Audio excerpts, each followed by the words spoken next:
자, 그리고 오늘 할 부분만 다시 한번 좀 읽어보도록 하겠습니다. 시작. 나는 성령을 믿으며. 그래서 오늘은 나는 성령을 믿는다라는 것이 어떤 의미가 있는지 여러분들과 같이 한번 좀 살펴보려고 합니다. 사실 이 내용이 굉장히 길지만 우리가 좀 그래도 다 할 수 없기 때문에 1시간에만 요번 한 30분 정도 해가지고 여러분들에게 말씀드리려고 합니다. 사람들에게 어떻게 예수님을 믿게 되셨어요? 라고 물어보면은 보통 돌아오는 대답이 누가 날 전도했어요 라고 얘기하기도 하고, 또 어떤 분들은 태어나 보니까 그냥 엄마 아빠가 다 교회 다니고 있었어요 라고 얘기하는 분들도 있고, 그냥 어릴 때부터 친구 따라서 교회 다닐 때도 있었습니다 이렇게 얘기하는 사람도 있고, 또 특별히 우리 이민사회에서는 한국에서는 믿지 않았다가 이렇게 미국으로 오게 되면서 미국에서 교회 다녀야 되니까 라는 어떤 그런 분위기 때문에 교회 다니는 사람도 있고, 또 유학생들은 한국 음식 때문에 한국 교회에 왔다가 그렇게 믿음을 가진 경우도 있고, 또 굉장히 드물게는요, 목사님 내가 정말로 진리가 뭔지 궁금해가지고 그 진리를 알기 위해서 성경을 보다가 궁금한 것이 생겨가지고 교회에 왔습니다라고 말하는 분들도 가끔 있기는 해요. 다 좋습니다. 어떤 모습으로 어떤 이유에서 어떻게 누구를 만나서 주님께 다 나와서 하나님을 믿고 예수님을 믿고 성경을 믿는 것은 참 좋고 귀한 일인 줄로 믿습니다. 근데 이게 제가 여러분들에게 두 번째 질문을 드리는데요, 그렇게 교회 나오고 신앙을 배우게 됐는데 여러분들은 정확히 어떤 시점에서 성경이 진리로 믿어지기 시작했습니까? 여러분 쭉 믿어가면서 딱 어떤 시점에서 예수님이 나의 주님이시다라고 고백하게 됐습니까? 여러분 제가 이제 그 설교를 하잖아요. 아마 예수님을 믿지 않는 사람들은 저의 설교를 들으면 뭐 좋은 말인갑다라고 하겠지만, 믿는 사람들은 어떤 목사님의 설교를 들으면 아멘 하기도 하고, 그렇죠? 마음에 감동을 받기도 하는데, 여러분들은 어떤 순간부터 설교를 들으면 내 마음속에 아멘 혹은 감동이 생기고 감격이 생기기도 하고 했습니까? 어떤 시점에서였어요? 사실 여러분 우리 민족은 기독교의 진리와 내용들이 굉장히 이질적이고 익숙하지 않은 거예요. 여러분 우리가 알지만 우리는 어렸을 때부터 단군의 얘기도 많이 듣고, 또 유교 사상, 예를 들어서 뭐 장유선이, 그렇죠? 뭐 군사부 일체니 뭐 이런 것 들으면서 우리는 질서를 배워왔습니다. 우리 민족은 불교와도 굉장히 밀접하게 있어가지고 우리는 절에 다니지 않아도 뭐 윤회가 뭐다, 득도가 뭐다, 보살이 누구다, 업이 뭐다 이런 거 다 알아요. 그런 우리들에게 어떻게 보면은 예수, 구원, 세례, 은총, 이스라엘 이런 게 오히려 더 생소합니다. 근데 그러던 우리가 어느 날 갑자기 성경이 진리로 믿어지기 시작했고, 저 먼 나라 2000년 전에 살았던 예수라는 그 인물이 나의 주님이 되기 시작했고, 심지어는 내가 누군가에게 그 예수님을 전하기도 하고, 여러분 이 변화가 언제부터 시작된 거예요? 옛날에는 우리 이런 그 기독교의 어떤 그런 개념이 굉장히 약하고 없었기 때문에, 우리 옛날에 어르신들은 항상 하는 말이 있어요. 전도하면은 뭐 예수를 믿어? 야, 내가 예수를 믿으니 나의 뭐를 믿어라? 내 주먹을 믿어라. 이런 얘기 굉장히 많이 했고요. 예수 믿으면 조상신이 노하니까 안 돼. 뭐 이런 얘기 많이 했습니다. 그랬던 우리가 지금 모여서 예배하고 하나님을 경배하고 예수님을 나의 주로 고백하는데, 이게 언제부터였을까요? 여러분 모태신앙이었던 분은 몇 명이나 되세요? 한번 좀 손 들어보세요.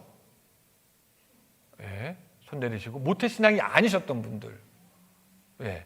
아마 모태신앙이었던 분들은 조금 자연스럽게 그나마 이런 진리가 들어왔을 텐데, 모태신앙이 아니었던 분들은 어떤 순간이 있었을 것 같아요. 그렇죠?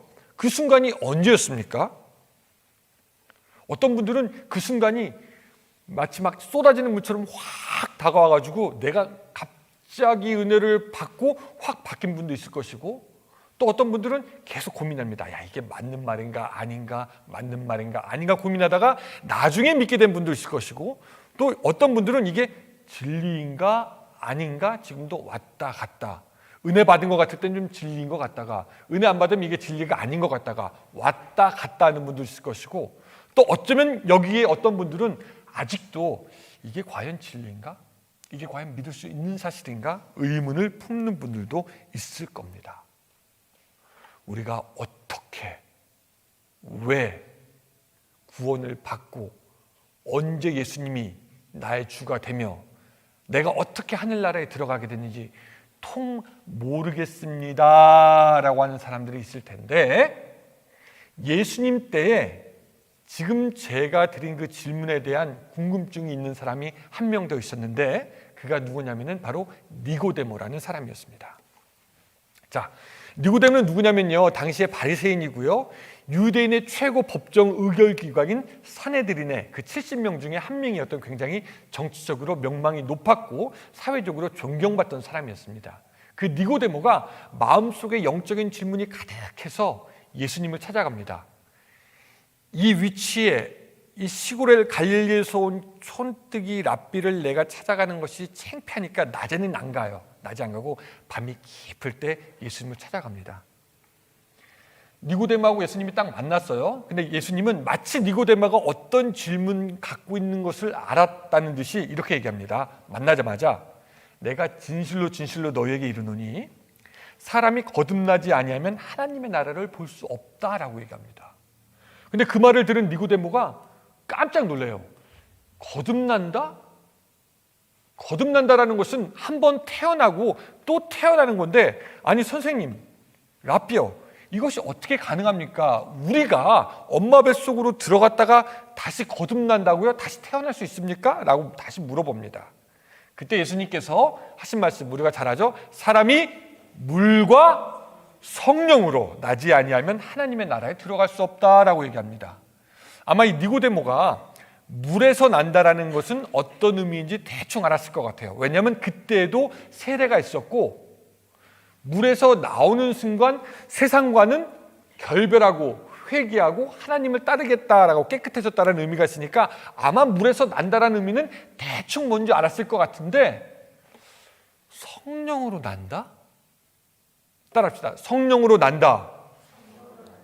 영어로 보니까 be born of the Spirit. 그래서 성령으로 난다라는 건데, 도대체 성령으로 나는 것이 무엇인가? 아마 풀리지 않는 의문이 계속 있었을 겁니다. 그래서 저도 여러분들에게 물어봅니다. 여러분, 성령으로 난다라는 것이 어떤 의미입니까? 성령으로 난다. 결론부터 말하면 성령으로 난다라는 것은 나의 마음에 성령을 모셔드리고 그 성령이 내 마음 가운데 거하시는 것을 성령으로 난다라고 이야기를 합니다. 자, 우리가 예수님을 믿으려고 할 때 복음에 대해서 관심이 가게 되고 예수님을 더 알고 싶게 되고 그분이 나의 주님으로 인정이 되려고 할 때 성령은요, 우리 마음속에 들어오시고 우리 안에서 예수님을 주로 고백하게 하십니다. 이것이 성령으로 나는 겁니다. 자, 우리는 난다라고 하니까 마치 생물학적으로 안에 있던 무엇이 밖으로 나오는 것을 의미하는 것처럼 생각하기 쉬운데, 그러면 니고데모처럼 더 문제는 더 혼란으로 빠지게 되고 헷갈리게 됩니다. 성령으로 난다라는 것은 우리가 안에서 밖으로 나오는 것이 아니라 성령이 밖에서 안으로 들어오는 것이고요. 근데 우리가 성령이 밖에서 안으로 들어오실 때 전혀 다른 새로운 모습으로 brand new 인간이 되기 때문에 우리는 난다라는 표현을 쓰고, 그래서 우리는 생물학적으로 나았지만 다시 태어나게 되기에 거듭난다, 중생이란 말을 쓰게 됩니다. 좀 더 쉽게 얘기할게요. 우리는 이 땅에 태어나서 땅의 생명을 가지고 이 땅에서 살아가게 되고 이 땅에서 땅의 생명이 닿으면 죽게 되죠. 그렇죠? 그런데 성령으로 난다라는 것은 성령님이 우리에게 하늘의 생명을 주시고 우리가 비록 육신의 생명을 가지고 이 땅 가운데 살아가지만 영적인 하늘나라의 삶을 같이 살아가게 하시는 겁니다. 그래서 우리가 언젠가 이 땅에서의 삶이 죽고 끝날 때 우리는 뭘로 살아가요? 하늘의 생명, 하나님이 주신 그 생명, 그 영원한 생명을 가지고 살아간다라고 하는데, 그것이 바로 성령으로 난다라는 이야기가 되겠습니다. 우리는 지금 보통 사람들은, 예수님을 알지 못한 사람들은 그냥 육신의 생명, 땅의 생명 하나만을 가지고 사는데, 성령으로 나게 되는 순간 하나의 생명을 더 갖고, 그것이 하늘의 생명이고 영원의 생명인데, 그 영원의 생명을 갖게 되기에 우리는 생명이 2번 갖게 돼서 한 번 더 태어나게 된다. 그래서 성령으로 난다라고 말씀드리는 겁니다. 자, 여러분 이해가 되셨습니까? 저의 새치어를 막 놀려가지고 설명을 드렸는데 여러분 이해가 되세요? 이해가 안 되는 것이 어쩌면 정상입니다. 왜냐하면은 이런 그 변화의 과정, 우리가 새로운 생명을 갖고 성령으로 나는 과정이 놀랍도록 신비한 것이어서, 이 과정을 지난 사람도 우리는 우리 자신 안에 어떤 변화가 있는지 잘 모를 때가 있어요. 집사님 구원 받았습니까? 라고 딱 물어보면은 난 구원 받은 것 같고 분명히 내 삶에 변화가 있는 것 같기도 한데 잘 모르겠어요. 내가 구원 받았는지 안 받았는지. 그래서 우쭐대는 경우도 있습니다. 근데 이래요, 사실. 여러분, 우리가 엄마의 뱃속에서 나오잖아요. 그렇죠? 출산을 우리처럼 직접적으로 경험한 사람이 없습니다. 왜냐하면 엄마 뱃속에서 내가 딱 나오는 경험을 했으니까. 근데 여러분, 그때 어떻게 나왔는지 기억이 나고 설명할 수 있어요? 우리는 알지 못합니다. 그래서 우리는 어릴 때 물어봐요, 엄마한테. 엄마 어떻게 낳았어요, 나를? 그럼 엄마들이 뭐라고 얘기하죠? 다리 밑에서 좋았지. 그럼 우리는 어떻게 합니까? 그런가 보다. 황사가 물어다 줬지. 그런가 보다. 우리는 몰라요. 우리는 엄마한테서 태어난 직접적으로 출산의 경험을 내가 당했으면서도 그 과정을 설명하라고 하면 알 길이 없습니다. 그냥 의사가 너 이렇게 돼서 나왔어. 그러면 그런가 보다라는 거죠. 마찬가지로 성령이 우리 가운데 오시고 예수님을 우리가 주로 시인하게 되면 우리가 하늘의 생명을 갖고 다시 한번 태어나지만, 그 과정들이 워낙 놀랍고 신비한 것이기 때문에 우린 그것에 대해서 설명할 수가 없다라는 겁니다.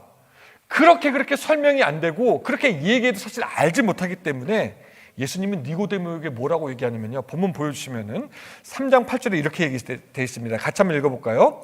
바람이 임의로 불매 내가 그 소리를 들어도 어디로 와서 어디로 가는지 알지 못하나니 성령으로 난 사람도 그러하니라. 분명히 바람이 부니까 느낌은 있고 바람이 분다는 것은 알지만 어디서 가서 어디로 가는지 몰라요. 우리가 분명히 변화받고 새로 구원받았고 하나님의 자녀가 됐는데 이게 내가 어떻게 된 거지? 설명이 안 되는 마음의 신비가 우리 가운데 있게 되는 것입니다. 분명히 깊은 곳에서부터 나는 예전의 나가 아니고 새로운 나, 새로운 생명을 가진 나인데 이게 어떻게 된 거지? 다 이해가 되지 않는다라는 거죠. 그러나 우리는 압니다. 변화가 있고 나는 성령으로 났다. 오늘 우리가 성령을 믿는다, 우리가 아까 고백했잖아요. 성령을 믿사오며 라고 하면서 성령을 믿는다라고 할 때 그 말은 내가 비록 성령을 볼 수는 없지만 또한 성령이 내 안에 역사하셨던 그 새로남의 과정을 다 이해하지는 못하지만 그 성령이 나로 다시 태어나게 하며 하늘의 생명을 주신 것을 믿습니다 라고 인정하는 겁니다. 따라합시다. 나는 성령을 믿사오며. 시작. 이 말은 뭐냐면 나는 성령으로 낳고 성령이 주신 하늘의 생명이 있습니다 라고 하는 고백과 마찬가지입니다. 우리 주위에 제가 몇 번 말씀드렸지만 신앙생활을 하지 않고 또 교회 생활을 하지 않고 그렇지만 하나님을 믿는다, 예수의 존재를 믿는다라고 하는 사람들이 많이 있습니다. 여러분 아마 지금 한인타운에 가서 이렇게 딱 서가지고 사람들 붙잡아 놓고 당신 하나님 믿는 걸 믿습니다. 그럼 100명 중에 몇 명이 하나님 믿는 걸 믿는다고 할까요?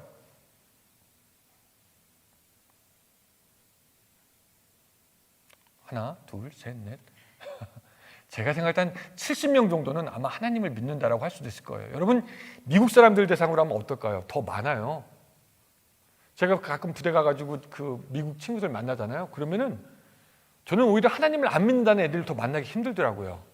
그렇다고 그들이 제대로 신앙생활 한다는 얘기는 아니지만 다 하나님 안다고 그렇게 얘기를 해요. 믿는다라고 얘기를 합니다. 그런데 그 사람들은 그냥 우리가 로마서에서 그때 얘기했던 것처럼 그냥 만물과 자연을 보고 아니면 마음속에 양심이 있기 때문에 마음속에 그것이 스스로 율법이 되기 때문에 그냥 하나님이 있는가 보다라고만 생각하는 것이지, 그렇다고 해서 그들이 성령으로 낫다라고 말할 수는 없습니다. 여러분, 머리로 입으로 그냥 믿는다라고 하는 것과 성령으로 다시 태어나는 것, 성령으로 나는 것은 큰 차이가 있어요. 마치 옆집 아저씨가 있다고 믿는 것과 옆집 아저씨의 자녀가 되는 것은 똑같은 얘기다, 틀린 얘기다? 전혀 틀린 얘기예요. 하나님을 그냥 믿는다라고 하는 것과 그 믿음이 나로 하여금 성령으로 새 생명을 갖게 하는 것, 전혀 틀린 얘기입니다. 다시 말하면은 옆집 아저씨가 있는 거 믿는 것과 옆집 아저씨 자녀가 되는 것이 틀린 것처럼요. 여러분들은 그 중간 어딘지 한번 좀 생각해 보셔야 돼요. 나는 하나님을 믿는다라고 하는데 정말 성령으로 거듭났다, 하늘의 생명이 있다? 아니면 그냥 하나님이 있는다라고 믿는다? 여러분, 구원은 누가 받습니까? 옆집 아저씨는 날 구원하지 않아요. 근데 옆집 아저씨도 누굴 구원하냐면 자기 자녀는 구원합니다. 오늘 여러분들이 성령으로 나서 하나님의 자녀가 되는 역사가 여러분들의 삶에 있기를 주님의 이름으로 제가 너무 흥분해서 주님의 이름으로 축원합니다. 너무 중요한 문제이기 때문에 그래요. 저는 다른 사람들이 그렇게 얘기하는 건 이해하겠지만 혹시나 여러분들이 그냥 머리로만 입으로만 믿는다라는 거, 그런 얘기 듣고 싶지 않습니다. 저는 여러분들이 한 단계 올라가서 성령이 주시는 새로운 삶, 하늘의 생명을 가진 사람이 되길 원합니다. 그것이 구원입니다. 그 구원이 여러분들과 여러분들의 가정에 넘치기를 다시 한번 주님의 이름으로 축원합니다. 예, 그것이 바로 이제 성령을 믿사오며의 첫 번째 의미가 되는 것이고, 두 번째, 이 성령을 믿습니다라는 것은 뭐냐면은 성령님이 나를 지키시고 보호하시고 인도하는 것을 믿습니다라는 것과 또한 같은 말이 됩니다. 제가 시골에 살 때 고양이를 키웠어요. 근데 이제 고양이를 키우다 보니까 고양이가 출산하는 과정도 좀 보게 됩니다. 고양이 배가 이렇게 볼록 불러와요. 왔다 갔다 하다가 어느 날 딱 없어지면은 우리는 압니다. 드디어 알을 낳으러 갔구나. 안 보여요, 계속. 그러다가 이제 몇 달 정도가 지나면은 자기 새끼들을 데리고 쫙 나옵니다. 근데 가만히 보니까 이 고양이도 자기 새끼를 그냥 쉽게 키우지 않더라고요. 계속 때 되면 전 먹여야 되지, 그 다음에 뭐 애들 잘 건사해야지. 근데 저희 집이 산으로 이렇게 둘러싸여 있었거든요, 야산으로. 그래가지고 너구리가 많았고 여우도 있었고 뱀도 있었고, 혹시 파썸이라고 아세요? 큰 쥐처럼 생긴 그런 동물도 많았는데, 제가 볼 땐 그 어미 고양이가 제일 힘든 부분이 바로 그거였던 것 같아요. 그런 그 야생의 적들로부터 자기 새끼들을 지키는 것. 자다가 보면은 고양이가 앵앵 막 이런 소리 할 때가 있습니다. 그런 소리가 있고 난 다음 날 아침 가서 고양이 보면은 여러분 막 살점이 막 띠꺼져 있고요. 그 가죽이 띠껴져 있고 털이 뽑혀져 있고 막 눈이 막 닫혀 있고 때로는 다리를 절기도 하고. 알아요, 저는. 제가 왜 그렇게 앵앵댔나. 자기 새끼를 지키려고 했던 것이죠. 그 고양이가 자기 새끼를 옆에서 지키고 보호하고 키우는 것처럼 오늘 우리 성령님이 우리를 나게 하실 뿐만 아니라 여러분들 곁에서 안에서 지키고 도우시고 함께 하시는 것을 믿으시기 바랍니다. 이 일에 대해서 예수님이 뭐라고 말씀하시냐면 내가 보혜사를 보낸다고 말씀하시면서 요한복음 16장 7절, 자 같이 한번 읽어볼까요? 자 시작. 그러나 내가 너희에게 실상을 말하노니 내가 떠나가는 것이 너희에게 유익이라. 내가 떠나가지 아니하면 보혜사가 너희에게로 오시지 아니할 것이요 가면 내가 그를 너희에게로 보내리니. 아멘. 예수님이 누구를 우리에게 보내셔요? 보혜사. 바로 그분이 성령님이시고, 이것이 원래 그 성경 원어로는 파라클레이토스라고 해서 어떤 뜻이냐면은 옆에서 간청하다, 탄원하다, 훈계하다, 격려하다라는 말로 쓰입니다. 그래서 주로 어떤 때 쓰였냐면은 고대 법정에서는요, 자기가 고소를 당하면은 법정에 나가는데 그냥 나가는 것이 아니라 자기 친구 중에 가장 똑똑하고 지혜롭고 힘세고 말 잘하는 사람을 같이 데리고 갔다라고 합니다. 같이 데려가면은 그 친구가 자기 고소당한 그 친구를 위해서 얘기해 준대. 그 친구는 그럴 얘가 아니다. 얘는 참 착하다. 걔는 정직하다. 그럴 리가 없다라고 하면서 막 변호를 해주는데 그것이 파라클레이토스입니다. 마치 그런 것처럼 성령이 우리들과 함께 하시고 우리를 지키시고 법정 대리인이 되셔서 우리를 위해서 대변해 주시고 우리를 그렇게 계속해서 안전하게 보호하실 뿐만 아니라 인도하신다라는 겁니다. 저는 변호인, 변호사가 어떤 역할을 하는지 배워서 알고는 있지만 이 사람들이 얼마나 크게 역할을 할 수 있을지 그 체감을 잘 하지 못했는데 하루는 이런 적이 있었습니다. 제가 아는 분이 그 법정 그 소송에 휘말리게 됐어요. 좀 안 좋은 일이 있어가지고. 근데 이제 저한테 도와달라고 했습니다. 근데 제가 할 수 있는 것이 영어 몇 마디 아는 거지 제가 어떻게 그 법정에 가서 뭘 도와줄 수 있겠냐 해가지고 저도 굉장히 걱정을 많이 했어요. 고민하다가 그러지 말고 변호사를 좀 하야하면 어떻겠어요? 그렇게 얘기가 됐습니다. 그래가지고 제가 변호사한테 전화를 했죠. 헬로? 딱 헬로 하니까 또 뭐라고 말해야 할지 잘 모르겠어. 근데 막 말을 했어요. 떠듬떠듬 영어로 we are, my friend 이러면서 막 얘기를 했어요. 근데 그 마지막에 이제 끊으려고 하는데 변호사는 돈 받으려고 했던 거겠죠. 근데 뭐라고 얘기하냐면 I will be there 그렇게 얘기하고 I will fight for you. 그렇게 얘기하는데 전율이 쫙. 거기 나 혼자 안 가도 되고 이 사람이 가면 나보다 훨씬 영어도 잘하니까 미국 사람이 훨씬 영어 잘하겠구나. 그러면서 재판에서 이긴 것도 아니고 승소한 것도 아닌데 벌써 이긴 것처럼 막 기분이 좋아가지고 우리 잘 될 것 같아요. 변호사가 참 없는 거하고 있는 거하고 크게 차이가 나겠다는 생각이 들더라고요. 나 혼자 갔으면 어떻게 됐을까 끔찍합니다. 그런데 할렐루야, 우리 성령님이 우리의 변호인이 되고 대리인이 되고 우리의 보호자가 되고 우리의 인도자가 되어서 어디로 가든지 우리로 하여금 승리하게 하시고 어디로 가든지 우리를 지키시고 우리가 하나님 앞에 설 수 있도록 하게 하시는 분을 믿으시기 바랍니다. 그것을 믿는 사람들이 고백하는데 뭐라고 고백하냐면 나는 성령을 믿사오며 라고 고백하는 것이죠. 여러분들의 삶에 그 성령님의 도우심이 함께하기를 주님의 이름으로 축원합니다. 그렇게 성령님이 우리를 도우시지만 우리는 사실 그 성령님의 도우심이 피부로 와닿지 않을 때가 더 많은 것 같아요. 때로는. 왜냐하면 보이는 것도 아니고 그렇죠? 막 소리가 들리는 것도 아니고 그렇기 때문에 성령님이 내 안에 계실 것 같다라는 그런 희미한 생각은 있지만 그것이 확신으로 이어지지는 않은 것 같고 또 내 삶을 봐도 성령님이 확 역사하고 막 일하시고 그런 일들이 별로 없는데 정말 성령님이 내 안에 있나라고 생각할 때가 있습니다. 또 이래요. 여러분 성령님의 도우심을 간절하게 구하고 함께 해주세요. 그러면은 성령님이 진짜 그 능력대로 역사하시고 하나님의 위대하심을 보여주시지만 우리가 그냥 믿음만 간신히 유지하고 있으면요, 제가 보니까 성령님은 좀 한 발자국 좀 떨어져 계시는 것 같아요. 제가 언제 나한테 강구하나 보자. 한 발자국 떨어져서 좀 보시는 것 같아요. 그만큼 간구하고 원하고 바라는 사람들에게 성령님은 더 간절하게 크게 역사하십니다. 근데 우리가 간구하지 않으니까 정말 있으신가? 성령님이 무브하신다고 하는데 정말 무브하시나? 내 안에 움직이시나? 확신이 안 들 때가 있습니다.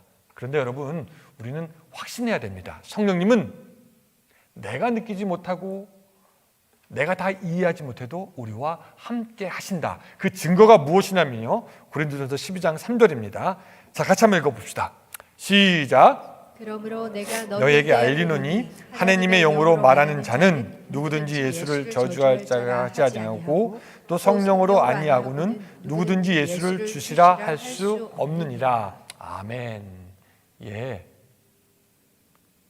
내가 예수님을 주라고 고백할 수 있는 이상 그것은 성령님이 내 안에 있기 때문에, 그래서 내가 예수를 주로 고백하는 것은 성령님이 내 안에 그래도 함께 지금 하시다라는 증거가 되는 것입니다. 그래서 어떤 목사님은 이렇게 얘기를 하기도 해요. 우리가 하나님 함께하여 주시옵소서, 성령님이 함께하여 주시옵소서. 이 기도가 사실은 좀 틀렸다라는 거예요. 아니 왜 틀렸는데요?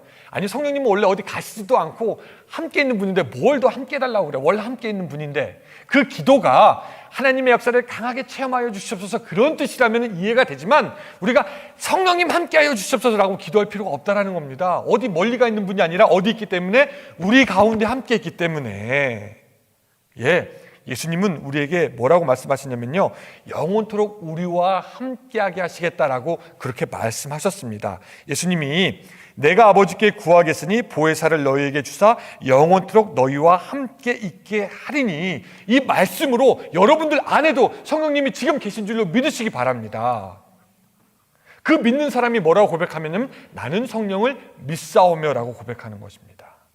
또 성령님이 계시다는 증거 중에 하나는 요한복음 14장 26절, 우리 같이 한번 좀 읽어보겠습니다. 자, 시작. 보혜사 곧 아버지께서 내 이름으로 보내실 성령, 그가 너희에게 모든 것을 가르치고 내가 너희에게 말한 모든 것을 생각나게 하리라. 아멘. 내가 너희에게 말한 모든 것을 생각나게 하리라 얘기했습니다. 우리 그런 때 있잖아요. 막 바쁘게 살지만 어떤 때 딱 이렇게 살면 안 되겠다. 혹은 막 뭔가 고민하는데 그래 이거 해야지. 혹은 또 여러 가지 일들이 많을 때도 이게 맞는 것 같다라고 하면서 우리는 가끔 어떤 깨달음이나 어떤 지혜나 우리가 어떤 가야 될 방향을 가끔씩 아는 경우가 있는데, 여러분 그렇게 예수님의 가르침과 또한 때로는 찔림과 때로는 반성이 우리에게 있는 것, 이것이 왜 가능하냐? 성령님이 우리에게 있다라는 증거가 되기 때문입니다. 우리가 잊어버리고 기억하지 못하고 세상 일이 너무 바빠가지고 그냥 힘들어하기만 할 때 성령님, 진리의 성령님이 우리에게 오셔서 하나님이 우리에게 말씀하신 것, 예수님이 우리에게 말씀하신 것을 생각나게 하고 가르쳐 주시고 깨닫게 하시는데, 이것이 바로 성령님이 우리와 함께 하시는 증거가 되는 줄 믿으시기 바랍니다. 어떻게 여러분 지난 한 주에 많은 깨달음이 있으셨습니까? 아멘. 성령님이 함께 계시는 거예요. 그런 깨달음과 그런 은혜가 날로 우리 가운데 많아졌으면 좋겠습니다. 또 내가 성령을 믿사오며 라고 하는 말은 어떤 의미가 있냐면은, 성령님이 나에게 주시는 능력과 은사가 있고 성령님이 나를 일하게 하신다라는 것을 믿는 것입니다. 여러분 성령님은요 우리를 태어나게 하셨죠? 그 다음에 자라고 보호하셨죠? 또 뭐죠? 그 다음에는 능력과 은사를 주셔서 우리로 하여금 이웃과 하나님의 몸된 교회와 하나님을 위해서 봉사할 수 있게 하시는 분이 바로 우리의 성령님이십니다. 구약 성경에도 보니까 성령님이 일할 때는 분명히 역사가 있었어요. 이집트의 바로 왕이 꿈을 꿉니다. 꿈을 꾸는데 통통하고 그냥 아주 그냥 살이 잘 오른 소가 7마리가 있다가 나중에 굉장히 흉하고 삐쩍 말른 소가 와가지고 그 7마리 소를 먹어버립니다. 이게 뭔가? 라고 하면서 번민에 잡혀있을 때 요셉이 와가지고 그 꿈을 잘 해몽해 주잖아요. 그 꿈을 해몽해 주니까 이 바로가 뭐라고 얘기하면요, 잘 들어보세요. 이와 같이 하나님의 영에 감동된 사람을 우리가 어찌 찾을 수 있으리요? 라고 얘기합니다. 성령님이 은사를 주시고 능력을 주셔서 그 불가능해 보이는 꿈도 어떤 것인지 알게 하셨다는 거죠. 여러분 삼손이 적들과 싸워서 이길 때 성경은 뭐라고 얘기하냐면 여호와의 영이 삼손에게 임했다라고 말씀하십니다. 신약 성경으로 넘어가면서도 성령은 여전히 우리에게 능력을 주시고 우리로 하여금 일하게 하시는데, 우리가 아나니아와 삽비라 이야기를 알지만 성령에 의해서 베드로는 그 아나니아와 삽비라가 하나님의 전에서 하나님에 대해서 거짓말했다는 것을 밝힙니다. 성령은 우리에게 능력을 주시고 은사를 주세요. 그리고 그 성령은 오늘날 여전히 우리에게도 능력과 은사를 주십니다. 성령은요, 첫 번째, 때로는 우리에게 초자연적인 능력과 은사를 주세요. 우리가 알지만 방언을 한다, 예언을 한다, 병을 고친다, 그런 초자연적인 은사가 분명히 있습니다. 여러분 초자연적인 은사가 없다고 해서 믿음이 없는 교인이 되는 것은 아니지만, 그것은 아니에요. 분명히 아니지만 저는 여러분들이 성령님을 받아 더 크게 일하기 위해서 그런 초자연적인 능력의 역사도 좀 간구했으면 좋겠습니다. 하나님, 저에게 지혜와 지식 은사 주십시오. 저에게 병고침의 은사를 주십시오. 저에게 능력 행함의 은사를 주십시오. 아멘? 여러분 구하십시오. 여러분 혹시 여러분들의 마음에 가는 은사가 있고 나 저거 받아서 더 열심히 일하고 싶다라는 생각이 들면 여러분 구하시기 바랍니다. 그리고 또 하나님은 그런 초자연적인 은사도 주시지만 초자연적이지 않은 은사와 달란트도 우리에게 주십니다. 그것을 우리는 뭐 재능이라고 하기도 하고요. 때로 우리가 좋아하는 일, 잘하는 일, 또 어떤 사람은 특별한 마음과 부담감 때문에 성령이 시켜서 일을 하는 경우도 있습니다. 특별히 저는 그렇게 생각해요. 섬김을 굉장히 잘하는 분들이 있는데 그런 분들도 보면은 성령님이 그 마음에 부담감을 주시고 때로는 은사를 주셔서 그들에게 섬기게 하신 것이 아닌가라는 생각이 들기도 합니다. 제가 미국에 처음 왔을 때 이 아파트를 구하려고 했는데 이 아파트가 도대체 구해지지가 않는 거예요. 그래서 어디 들어갈 데가 있어야 되는데 들어갈 데를 찾질 못했습니다. 그때 집사람이 임신이 9개월 때였었는데 그래가지고 발을 동동 구르고 있는데 교회에 그 장집사님이라는 분이 자기 집으로 오래요. 그래가지고 거기서 한 달을 살았는데 집이 크지도 않았어요. 집이 그냥 크지도 않았는데 거기에 그 부부 있지, 딸 둘 있지, 시동생 있지, 또 유학하러 공부하는 학생 있지. 거기서 그냥 끼어서 사는데 삼시세끼 다 먹으면서 그 집에서 그냥 신세를 졌던 기억이 나는데 그분 생각할 때마다 어이구, 저렇게까지도 섬길 수 있구나라는 생각이 들더라고요. 또 여러분 재능이라고 표현되는 은사도 있습니다. 뭐 음악을 잘하거나 미술을 잘하거나. 근데 여러분 그런 모든 섬김들, 모든 은사들, 모든 재능들은요 어떤 것이 중요하다, 어떤 것이 덜 중요하다라고 말할 수가 없습니다. 제가 앞에 나와서 이렇게 설교하면서 여러분들을 섬기지만 저의 섬기는 이 섬김이나 나중에 이제 부엌 들어가가지고 뭐 접시를 씻기도 하고 음식을 준비하는 그 섬김이나 여러분 어떤 것이 더 중요하다, 덜 중요하다 말할 수 없어요. 다 똑같이 하나님이 주신 은사대로 우리가 섬기는 것이기 때문입니다. 하나님은요, 또한 성령님은 우리 모두가 공동체 하나씩 다 기여하고 공동체를 잘 살리기 위해서 우리 모두에게 은사를 주십니다. 우리 이런 말 알고 있어요. 은사는 여러 가지나 성령은 같고 각 사람에게 성령을 나타내시면 유익하게 하려 하십니다라는 말씀이 있어요. 근데 그 한국말 성경 번역이 조금 안 좋아서 유익하게 하려 하십니다라고 할 때 그 유익 앞에 있는 단어를 빼먹었는데 영어 성경에는 이렇게 나왔어요. common good, 공동의 선, help each other 이렇게 번역한 데도 있고 또 common profit, 공동의 이익이라고 번역한 부분도 있고 serving other 해가지고 서로 돕는 것, 서로 섬기는 것이라고 이야기한 것도 있습니다.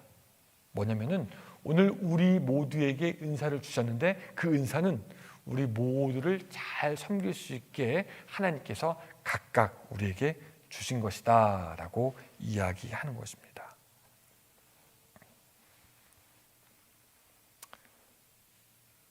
목사님, 저는 뭐 은사가 없는 것 같은데요 라고 말하는 분들도 혹시 있겠지만 여러분 성령님은요 우리에게 각양의 모습대로 우리에게 은사를 주십니다. 그리고 우리를 준비시키세요. 제가 살던 곳 얘기를 조금 더 하면은 거기 사람들은 되게 사냥을 하기를 좋아했어요. 사냥을 좋아해가지고 뭐 저희 집 얼마 떨어지지 않은데도 막 이렇게 높은 타워를 세워놓고 그 전봇대 옆에 동물들을 보고 거기 밑에 막 옥수수를 깔아놓고 막 덫을 만들기도 하고 총소리가 뭐 팡팡팡팡 막 나기도 합니다. 근데 가만히 보니까 이 사냥하러 가는 것도 그냥 하는 게 아니더라고요. 훈련이 필요하겠더라고요. 총을 쏘면은 총을 쏘는 대로, 활을 쏘면 활을 쏘는 대로, 초소를 세울 땐 어떻게 세워야 되고, 또 총 맞아서 도망가는 사슴은 어떻게 따라가야 되고, 또 가죽은 어떻게 벗겨야 되고, 이 모든 것을 다 훈련받아야 되더라고요. 이 성령님이 우리에게 하시는 것은 뭐냐면은 야, 그냥 가서 멧돼지 잡아와라, 그냥 사슴 잡아와라는 것이 아니라 오늘 우리가 우리의 재능대로 할 수 있는 것을 준비시켜서 일하게 하신다라는 것입니다. 자, 그것을 고린도전서 12장 11절에는 이렇게 말씀하고 있어요. 자, 같이 한번 읽어봅니다. 시작. 이 모든 일은 같은 한 성령이 행하사 그의 뜻대로 각 사람에게 나누어 주시는 것이라 라고 하면서 성령은 각자에게, 우리 각자에게 기대하는 역할이 있으시고 그 기대하는 역할을 준비시키시며 은사와 능력을 우리에게 주신다라는 것이죠. 그래서 이 은사의 세계에는 없는 세 가지가 있고 있는 것 세 가지가 있는데, 첫 번째 사소한 은사라는 게 없고요, 두 번째 필요 없는 은사라는 게 없고, 세 번째 덜 중요하고 더 중요한 은사라는 것이 없습니다. 그래서 오늘 우리는 성령이 주신 은사에 따라서 서로를 섬기게 되는데, 자, 이제 문제는 뭐냐면은 우리는 성령을 믿사오며 라고 그렇게 고백하면서도 정작 성령이 우리에게 은사와 능력을 주신다라는 것은 잘 알지 못하고 그것을 사용하지 않으려고 하고, 오늘 우리에게 은사가 무엇인지 알려고 하지도 않는 것이 오늘 우리의 문제고요, 그것을 쓰려고 하지도 않는 것이 더 문제라는 겁니다. 여러분, 제가 이제 교회에 딱 와가지고 교회에 어떤 일이 필요할 때 사람들에게 아유, 이것 좀 해주시면 안 돼요? 이것 좀 해주세요라고 부탁하면 사람들이 보통 뭐라고 얘기를 많이 하죠? 여러분도 한 번씩 들어보셨죠? 제가 이것 좀 해줄 수 있어요? 혹은 이것 좀 해주세요라고 부탁드리면 여러분들 보통 어떻게 말씀하십니까? 예? 예? 네, 알겠습니다. 예. 제가 이 교회 와가지고 제일 많이 들었던 대답은 뭘까요? 목사님, 저 말고도 다른 사람이 있는데요. 제가 이 얘기를 제일 많이 들었어요. 제가 가장 황당했던 거는, 목사님 우리에게 젊은 사람들 많은데요, 그렇게 얘기하는 거였어요. 내가 볼 때 젊은 사람 하나도 없는데 저분이 누구를 이거 어떻게 해야 되는 거지? 뭐 이런 얘기 많이 들었고, 목사님 부담스럽습니다. 목사님 꼭 해야 되는 건가요? 사실 그렇게 말씀하시는 모든 분들의 사정을 다 이해합니다. 일이 많고 또 사정이 안 될 수도 있고 또 때가 아니고, 특별히 이제 코로나 때를 우리가 지나면서 우리가 대면에서 만날 일이 별로 없으니까 은사가 발견되기 더 어렵고 은사대로 일하기가 더 어려운 시대가 되었습니다. 그래서 어떤 교회는요, 섬기는 일들이 점점 없어집니다. 우리 교회도 사실 예배를 좀 이렇게 좀 바꾸면서 섬기는 일들이 많이 없어졌어요. 우리 예배 뭐가 없어졌죠?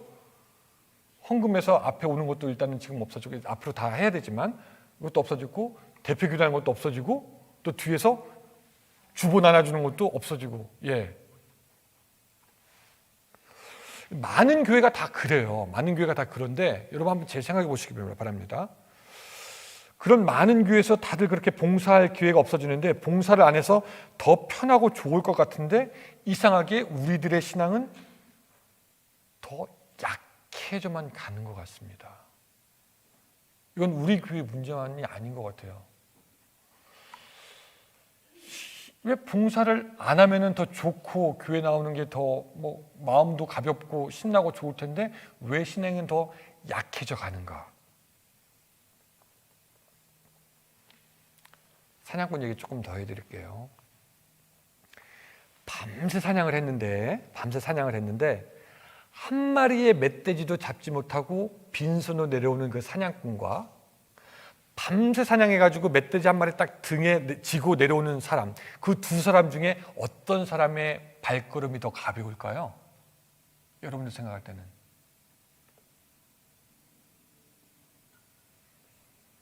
눈만 껌뻑껌뻑 하시는 분들 위해서 다시 설명드리면은, 밤새 사냥했는데 한 마리도 잡지 못하고 빈손으로 산을 내려오는 그 사냥꾼의 발걸음이 가벼울까요? 아니면은 사냥해가지고 멧돼지 하나 등에 딱 지고 내려오는 사람의 발걸음이 가벼울까요? 왜 그렇죠? 우리는 아무것도 없이 그냥 빈손도 내려오면 가벼울 거라고 생각하잖아요. 즐거울 거라고 생각하잖아요. 근데 사실은 그게 아니라 한 마리 딱 무거워도 한 마리 딱 등에 지고 내려온 사람의 발걸음이 훨씬 가벼울 겁니다. 왜? 여러분, 우리가 은사대로 안 하고 봉사 안 하면은 굉장히 쉽고 좋을 것 같지만 사실은 마음이 공허합니다. 오히려 더 은사대로 일하고 하나님이 주신 능력대로 일할 때 열매가 있어서 기뻐하고 감사하고 신앙도 자라게 되는 것을 믿으시기 바랍니다. 이게 신비예요. 여러분 재밌는 그 얘기를 들었는데 경주말이 있잖아요.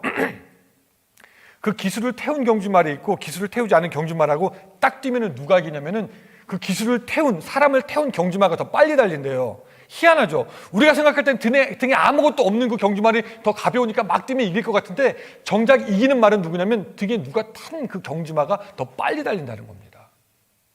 오늘 우리가 아무것도 안 해서 좋은 것이 아니라 해서 얻는 것이 우리에게 더 신앙의 유익이요 하나님 보시기에도 합당한 것인 줄로 믿으시기 바랍니다.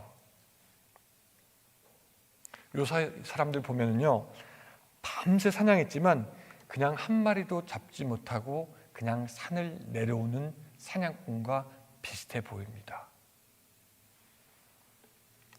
집에 일 열심히 그냥 하고 집까지 운전해 오면서 빨간불 딱 켜지면은 내가 이거 언제까지 일해야 되나, 그냥 이렇게 살아야 되나, 이게 맞는 것과 어떻게 보면 삶의 공허함이 더 많아지는 것 같습니다. 지금 우리 복음의 빛이 점점 캄캄해지기 때문에 우리도 깊은 밤에서 사냥하고 있는 사람과 같습니다. 문제는 이제 새벽에 다시 올 텐데 나는 그 새벽을 맞이할 때까지 멧돼지 한 마리도 잡을 수 있을까? 무엇인가 열매가 있을까? 우리가 한번 점검해 보아야 한다는 것입니다. 그래서 사도 바울은 예전에 디모데를 위해서 기도할 때 이렇게 기도하더라고요. 하나님의 은사를 부릴 듯하게. 오늘 여러분들에게 은사가 있습니다. 성령을 믿습니다 고백하는 그 분들에게 하나님께서 부탁하신 일이 있습니다. 그 은사와 그 일대로 하나님 앞에 봉사함으로 말미암아 새벽에 하나님 내가 이거라도 잡았습니다라고 올려드릴 수 있는 여러분들의 삶이 되시기를 주님의 이름으로 축원합니다. 말씀을 좀 정리해야 될 것 같은데 지난주에 저는 그 두 명의 어떤 그 강의 같은 걸 들었습니다. 한 명은 누구냐면은 굉장히 제가 정말 너무너무 존경하는 그 한국의 위대한 목사님의 아들인데 지금은 기독교 반대편에 서가지고 말을 하는 사람이고, 또 다른 한 명은 한국에서 굉장히 유명한 동양사상학자인데 성경을 자기 마음대로 풀고 있는 사람들입니다. 두 사람 다 얘기를 너무너무 잘해요. 막 성경을 보고 막 이렇게 얘기하고 성경이 나오지 않은 뭐 도마복음이니 무슨 복음이니까지 하면서 막 얘기합니다. 사람들이 쫑긋해요. 듣는데 재밌더라고요. 근데 들으면서 드는 생각이 뭐냐면은 저거 들으면서 실망한 사람이 힘을 낼 수 있을까? 저 얘기는 재밌긴 한데 저거 들으면서 삶의 목적을 잃은 사람이 방향을 찾을 수 있을까? 저거 들으면서 슬픈 사람이 마음의 위로를 얻을 수 있을까? 저 얘기 많이 하면은 기도 안 하던 사람이 기도하게 될까? 저런 얘기 들으면 하나님에 대해서 관심이 없던 사람이 관심이 생길까? 말은 귀에 재밌는데 생명이 없고 능력이 없고 성령의 역사가 없는 말 같다라는 생각이 들었습니다. 여러분 지금 이 시대는 어떤 시대냐면은 그냥 재미와 흥미도 좋지만 그것으로는 충분하지 않습니다. 사람들에게 생명을 보여줘야 되는 때고 사람들에게 생명을 전해줘야 되는 때고 사람들을 살려야 될 때가 지금의 때인 줄로 믿습니다. 그러기 위해서 사람이 할 수 있는 것이 아니라 성령이 있어야 됩니다. 우리가 성령 충만 받아야 되고 우리가 성령으로 나야 되고 우리가 성령의 보호하심을 받아야 되고 우리가 성령이 주시는 은사와 능력대로 일해야 됩니다. 그래서 우리는 이제는 성령 충만해야 되는데 조금 더 노골적으로 성령의 충만을 구할 필요가 있습니다. 성령님이여 내 안에 들어오셔서 나를 충만케 하여 주시옵소서. 그 생명이 나를 통해서 다른 사람들에게도 전달될 수 있도록 도와주시고 나를 통해서 세상의 사람들이 살아갈 수 있도록 도와주시옵소서. 아멘. 우리 그렇게 구해야 됩니다. 나는 성령을 믿사오며 이게 그냥 말로만 끝나는 것이 아니라 나를 성령으로 나게 하시는 하나님, 나를 인도하고 도우시는 하나님, 나를 능력으로 일하게 하실 그 성령님, 그 성령님을 믿고 의지하는 것이 바로 그렇게 고백할 수 있는 방법이 되는 것입니다. 따라합시다. 나는 성령을 믿사오며 시작. 예, 그 성령을 믿고 그 성령과 함께 승리하는 여러분들의 삶이 되시기를 주님의 이름으로 축원합니다.